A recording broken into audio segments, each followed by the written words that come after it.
New Year's Day,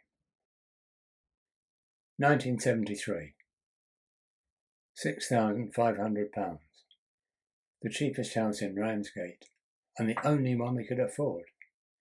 By borrowing the deposit from family and getting an option mortgage from Thanet Council.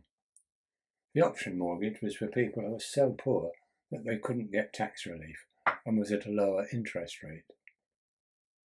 The reason it was so cheap was because it was grimy and dilapidated. Thanet Council granted the mortgage on condition that the roof should be replaced. It leaked. Where the water had entered, the plaster had come away from the walls. Some window frames were rotten. There were 5 layers of lino in the kitchen. In the garden, patchy grass could not completely conceal the broken window frames with jagged shards of glass and the bones that had been buried by generations of dogs.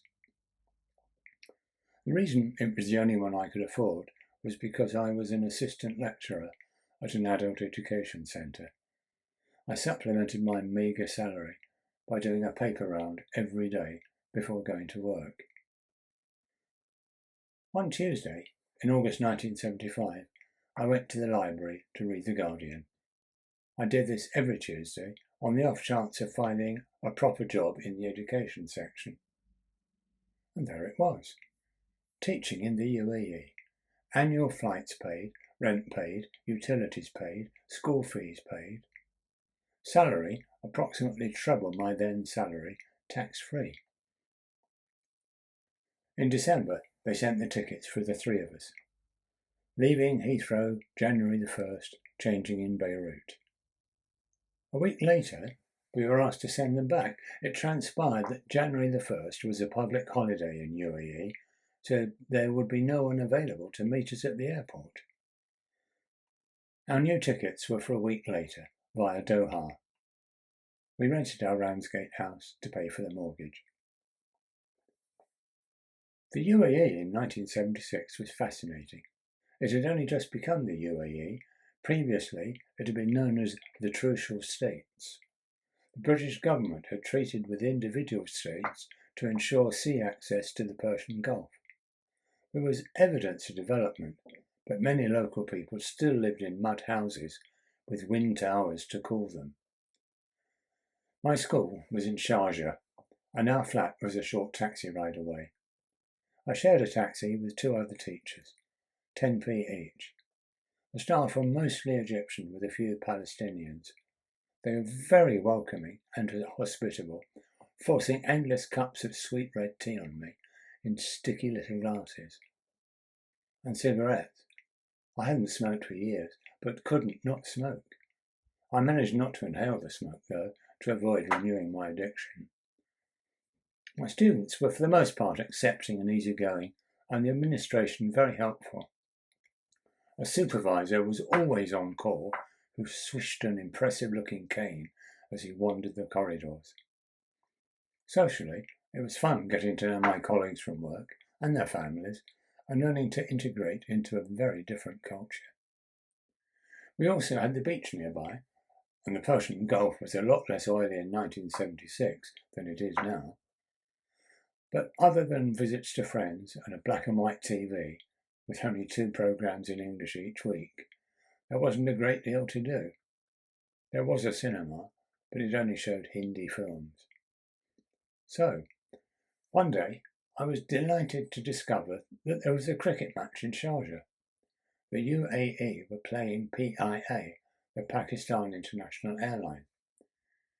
PIA had engaged some professional players, one of whom was the brilliant batsman Majid Khan. The match was on a Friday, my day off. I made a packed lunch and took a taxi to the ground. The pitch was a good size, made of rolled sand with a matting wicket and a thick rope for a boundary. There was a single tiered stand full of dignitaries and a Heath Robinson scoreboard, which could not be seen from the stand. The match was underway, and much to my disappointment, Majid Khan was soon out. However, it turned out that he had a younger brother, who was the next man in. He looked impressive. But to the surprise of the cricketers, in the middle of an over, the ground staff marched onto the field of play, unfurling a massive red carpet as they went. A group of bandsmen then jumped out of a coach with their instruments and marched up and down on the carpet, playing the national anthem over and over again. They eventually marched off, and an announcement was made on the tannoy. His Royal Highness Sheikh Sultan of Sharjah congratulates the UAE team and wishes to award the National Cricket Board 5 million dirhams. The groundsman refilled the carpet, the cricketers clapped, the band got into their coach, and a fleet of cars emptied the stand of its dignitaries. I got out my sandwiches. I had to eat them walking fast into the wind to thwart the hordes of flies that appeared as soon as I opened the Tupperware. The match continued. Imran Khan, Marge's brother, later to be President of Pakistan, completed his century, and PIA beat UAE.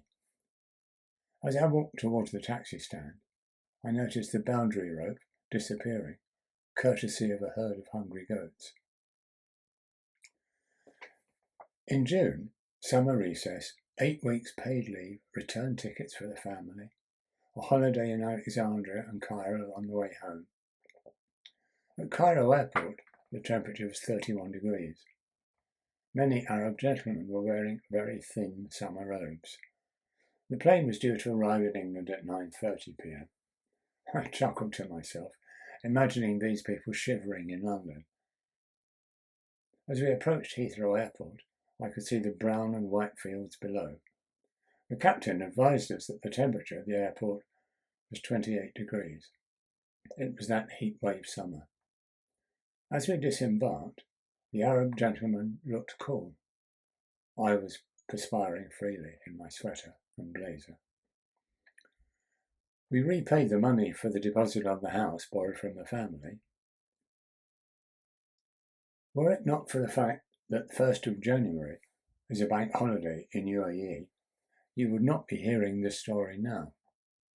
The flight we had been booked on from Beirut to Dubai exploded in mid-air. There were no survivors.